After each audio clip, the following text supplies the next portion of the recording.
I wonder, what is your mindset towards success and failure? How do you think about those things? You see, often what holds us back is the fact that we're products, all of us are products, and often we need to undo some of the conditioning which has held us back, some of the conditioning that has framed or directed our thought processes over the years and leaves us in a negative mindset rather than a positive one. We're all products. I'm a product. I'm one of five children. My dad was a banker. My mum was a teacher. They had five children, four teachers and a banker. I didn't recognize that until I was in my mid-30s. I thought, hang on a minute, I thought I became a teacher of my own free will. And yet, understandably, arguably, I was a product. Now, we all have taken on a huge amount from our backgrounds. Our conditioning comes from a range of sources. Our parents, obviously, are a key factor in that, our teachers, but also our peers, our culture, our religion. The media continues to send us messages which shape the way that we think. Our colleagues, our friends, whatever sector we're in, all of these things affect the way that we think. Now, these things only hold power over us to the extent that we seek validation from them. And that's critical to understand. If you are looking for validation from your parents, from your boss, from your peer group, from your social group, if you're looking for validation, then they will continue to drive your thought patterns and drive your behaviors instead of you taking control of that yourself.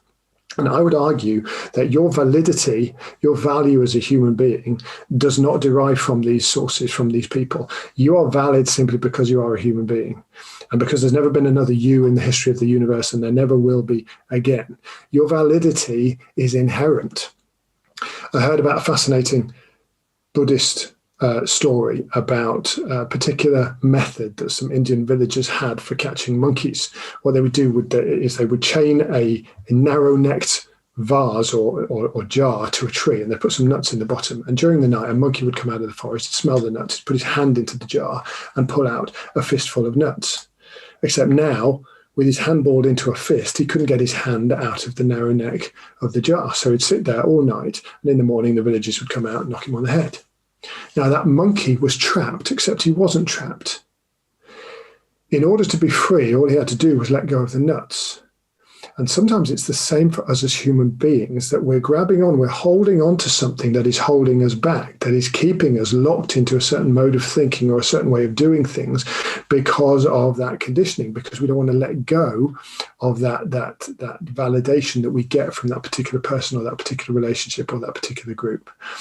The moral of the story is that if you want to be free, you have to let go. Now, that's incredibly hard, and that's a process, and that's very, very difficult.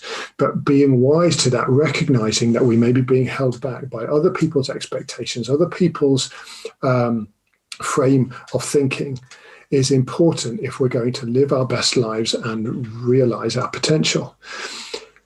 Therefore, is there a potential that we could think differently about success? I wonder, when I show you this word failure, what that word conjures up in your mind, whether you see that as a negative or as a positive, whether it brings you out in a sweat or whether you see the potential in failure.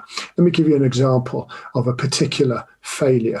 This person in 1832 lost his job and was defeated for the legislature. In 1833, he failed in business. In 1835, he lost his sweetheart to death.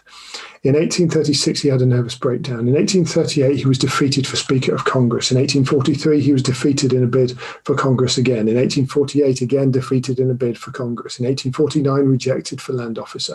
In 1854, defeated for the Senate. In 1856, he lost his nomination for the vice presidency. And in 1858, again, was defeated in the Senate race. What a catalogue of failures. I wonder if you've ever any idea who that was. Well, it was, in fact, Abraham Lincoln. Abraham Lincoln, arguably one of the most successful presidents that has ever lived, one of the most successful people, perhaps. Now, here's the question. Was Abraham Lincoln successful in spite of his failures or because of his failures? In spite of his failures or because of his failures? I would argue that actually it's because of his failures. You see, those failures made him the man that he was, the man that he became.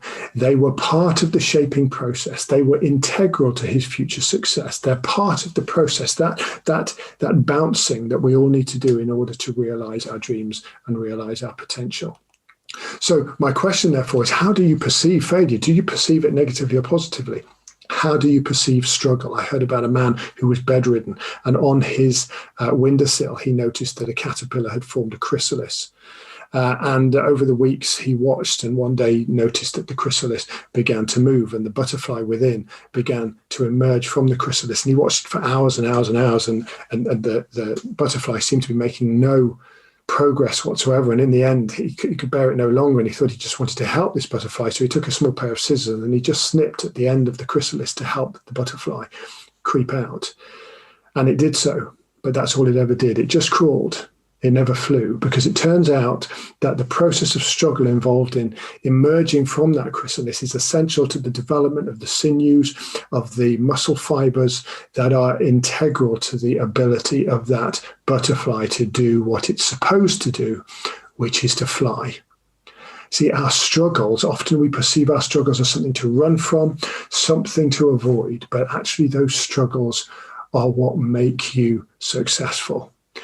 So change the way you think about struggle. Change the way that you think about failure.